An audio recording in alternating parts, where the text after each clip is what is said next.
Hey guys, welcome back. This is a beautiful Easter cross wreath we're going to make, and this is a method I've never used before.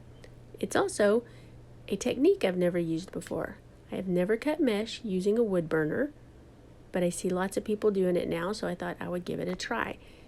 It's supposed to reduce fraying, especially on this poly burlap, so I thought, well, I'll just give it a shot. You cut it on a glass cutting board. I got this one at Walmart. Now this, I wasn't sure which color I was using, so I've got this natural color I'm looking at and the purple that it ended up being. Now you'll see it smoke right here, and someone said that you should use a mask when you're doing this, and a mask really wouldn't help if it's vapors. You would need a respirator, and that's why I'm not convinced this is a method I'm going to use very often, because I don't know that I want to use a respirator when I'm just cutting mesh. I do use a respirator when I'm doing my woodworking, but that's a little different than just cutting mesh in my craft room. And I will do some woodworking videos at some point. That'll be a lot of fun. Now I wanted to try the poly burlap method because I've been seeing so many pretty flowers. Now most people will use zip ties and tie it straight to the wreath frame, but I was using these little rainbow loom, like rubber bands, and I got them at Joann's. You just fold the corners in and then scrunch it up, and then you just flip everything to one side, and then that's when I grab a little rubber band and just secure it that way. And oh yeah, this is a 10-inch poly burlap mesh, and I cut it into 10-inch squares, and that's why you can just fold it into the middle and everything comes out really even. But I'll do a couple of these just to show you. But I really like the fact of making up a bunch of petals ahead of time and then going back to the wreath frame and then attaching them all with zip ties at that point. Now the poly burlap mesh, it's very limited as far as the color selection at most of the craft stores, but I will usually pick some up when I see it. But a lot of people just go online to get their poly burlap. I actually found a lady who was getting out of the wreath business, and she had a yard sale, so I bought a ton of stuff from her there. And this is obviously where I'm trying to decide if I like the natural color or if I wanted to use the lavender. And I of course chose the lavender because you saw that in the thumbnail. And I gave this to my mom and my aunt, and they're both born in February, so their birthstone is amethyst, so it was perfect for them. And this wreath goes together really quick, and it's a simple wreath to make, but it really is pretty. So I really liked it, and I actually already have several orders for this particular wreath. And here's where I just take the little petals I already made and zip tie them to the frame. And the frame you can get at Dollar Tree.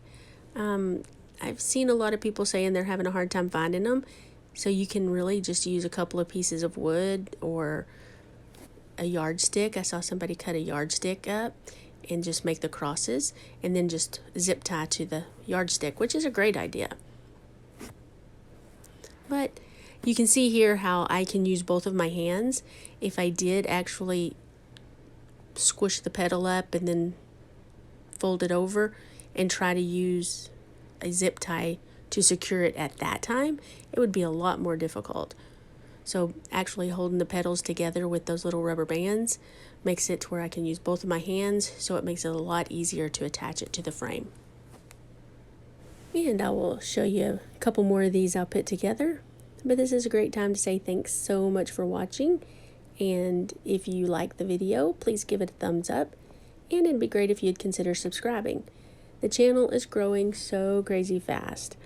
I'm just amazed, and a lot of it is because of the wreath that I made with that new technique, and I'll post a link in the description box, and you just continue with that technique, doing it on all the bars there, and when you're finished you get the points to come together there in the middle. And a lot of people will do a big pretty bow in the middle. Some people will just put some bundles of mesh. I actually chose to go with greenery because I think that the green pops on that purple. And these little flowers came from Hobby Lobby, and they are so, so cute. They're $7.99, but you get it for 50% off. Be sure and go on the week that it is 50% off, because now that we don't have a coupon, we have to think ahead. These also came from Hobby Lobby, $7.99, but $4 after your 50% discount. And then you just kind of place them in the middle, decide what you like, and then you can come back with some wire. That's what I ended up using, was cutting some wire, because as I've discussed in another video, is these plastic flowers, if you put too much hot glue, you'll definitely melt them. And sometimes if they melt together and hold together, that's not a bad thing. But you just want to be real cautious with using hot glue on plastic flowers.